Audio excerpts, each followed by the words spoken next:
À Béni, au Nord Kivu, parlant de la visite de l'ambassadeur de la Belgique en RDC, Roxane de Beldergue a rencontré le gouverneur Évariste Somo avec qui ils ont évoqué les défis de la province et les grandes priorités humanitaires, sécuritaires ainsi que le développement des infrastructures. Suivez.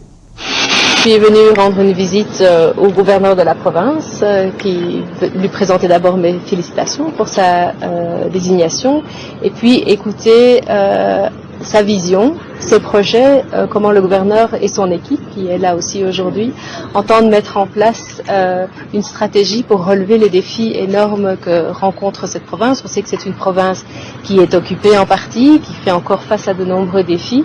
Et le gouverneur m'a expliqué sa vision en 3 piliers. Il y a un pilier évidemment humanitaire, parce que toute cette guerre, ça engendre énormément de souffrance, de déplacement de population, de besoins dans ce domaine. Mais pour apporter l'aide aux populations, il faut aussi accéder là où elles sont, il faut accéder à l'endroit où se trouvent ces populations.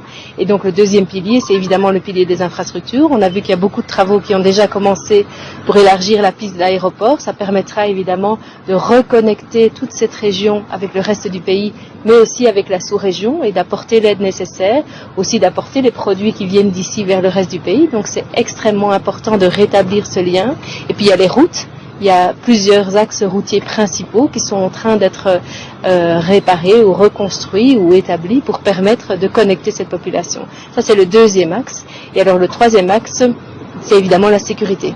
Et la Belgique a, depuis le début de ce conflit, adopté des positions très claires de condamnation de la guerre d'occupation, de demande de respect de l'intégrité territoriale de la RDC. La Belgique a été en pointe pour condamner, pour faire adopter aussi des sanctions. Et vous savez qu'aujourd'hui, on en subit aussi des répercussions sur le plan politique.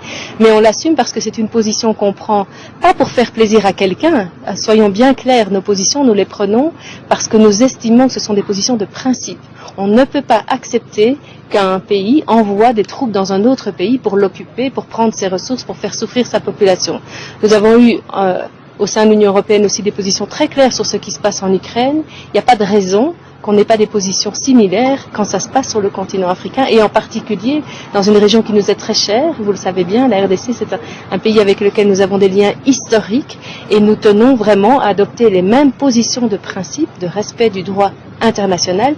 Et le respect du droit international, c'est aussi accepter que les autorités qui ont été mises en place par la population finalement à travers tout un processus, ce soit celles-là qui soient reconnues et qui soient respectées.